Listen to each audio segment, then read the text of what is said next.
আসসালামু আলাইকুম, কেমন আছেন সবাই?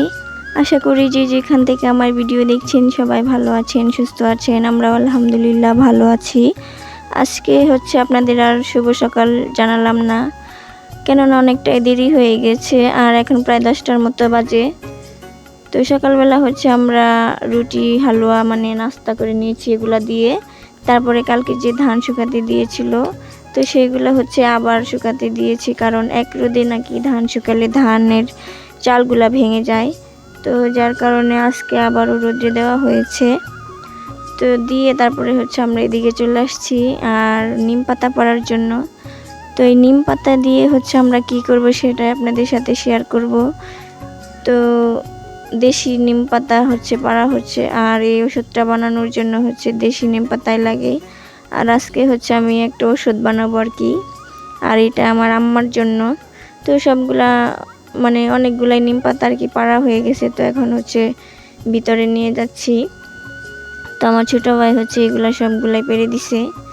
তো সবার কাছে একটাই অনুরোধ, স্কিপ না করে পুরো ভিডিওটি দেখতে থাকুন, আশা করি ভালো লাগবে। আর যদি ভালো লাগে তাহলে প্লিজ চ্যানেলটাকে সাবস্ক্রাইব করে আমার পাশে থাকবেন। আর ভিডিও শুরুতে অবশ্যই লাইক দিয়ে ভিডিওটি কন্টিনিউ করবেন। তো এদিকে নিম পাতাগুলো আমি ডাল থেকে ছাড়িয়ে নিচ্ছি, কারণ ডাল সহ তো আর এগুলো বাটা যাবে না। তো এই ওষুধটা বানানোর জন্য বেটে বানাতে হবে। তো যার কারণে ডাল থেকে মানে পাতাগুলো আলাদা করে তারপরে নিয়ে নিচ্ছি।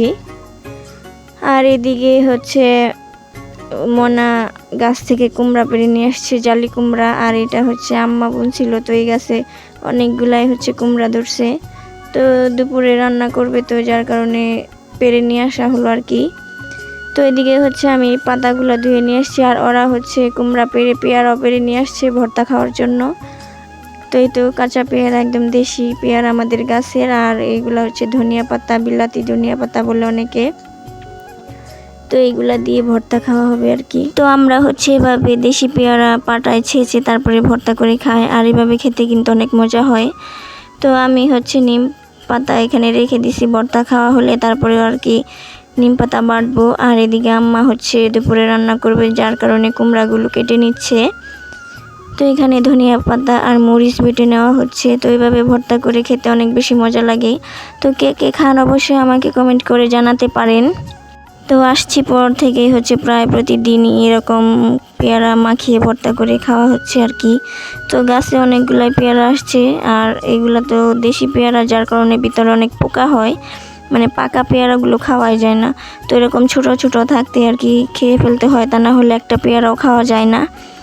তো এদিকে ভর্তা বানানো শেষ করে আমরা মাচায় চলে আসছি নিয়ে। তো এখানে বসে আর কি খাবো। আর বাহিরে অনেক বেশি রোদ আর গরম, তো যার কারণে এখানে আসছে। এখানে হালকা হালকা রোদ থাকলেও কিন্তু অনেক বাতাস। আমাদের যেহেতু বিলের ধারে বাড়ি, তো যার কারণে না গরম থাকলেও অনেক বাতাস, সারাদিনই অনেক বাতাস বয়। আর আমরা অনেক রাত পর্যন্ত বাইরে বসে থাকি। তো এত ঠান্ডা বাতাস আর কোথাও পাওয়া যায় না।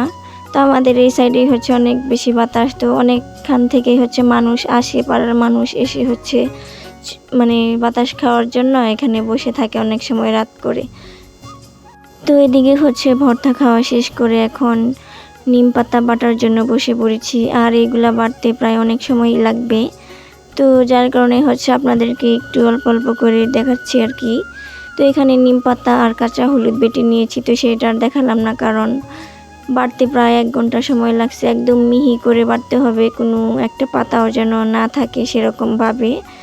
তো এখন হলুদ আর নিম পাতা একসাথে মিক্স করে নিচ্ছে আর কি। তো এটা দিয়ে এখন গুল গুল করে বানিয়ে তারপরে রোদ্রে শুকাতে হবে। আর এটা আমার আম্মার ছোট ভাইয়ের জন্য বানাচ্ছি, কারণ ওদের প্রচুর অ্যালার্জি।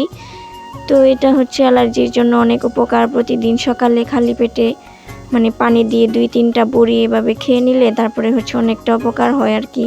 তো তাদের প্রচুর অ্যালার্জি, আর যার কারণে আমি এগুলা বানিয়ে দিয়ে যাচ্ছি। তো অনেকগুলা বানানো হয়ে গেছে। তো এগুলা রোদ্রে শুকাতে হবে একদম কটকটা করে আর কি, শুকনো করে। তারপরে খালি পেটে প্রতিদিন সকালে খেতে হবে। তো এটা খেলে অনেক উপকার হয়। তো ওইদিকে বানানো শেষ করে এখন এই মুরগির বাচ্চাটা আমার মেয়ে ধরে নিয়ে আসছে, বলতেছে এটা নাকি ও খাবে। এতদিন খুব সুন্দরভাবে হচ্ছে লালন পালন করতেছিল। তো আজকে হঠাৎ করে বলতেছে এটা নাকি ভেজে খাবে, তো যার কারণে আম্মা হচ্ছে এটাকে জবাই করে তো ওকে ভেজে দিয়েছে। আর এখন হচ্ছে বিকেলবেলা আমরা খাওয়া দাওয়া করে দুপুরের এখন চলে আসছি বিলে গোসল করার জন্য। তো এখন কিন্তু বিকেলবেলা দেখে মনে হচ্ছে যে অনেকটাই দুপুর আর অনেক রোদ, তাই না? তো নতুন পানিতে গোসল করতে কিন্তু বেশ ভালোই লাগে। তো অনেক দিন পর হচ্ছে বিকেলে বিলের মধ্যে গোসল করলাম। তো আজকের ভিডিওটি এই পর্যন্তই। সবাই ভালো থাকবেন। আল্লাহ হাফেজ।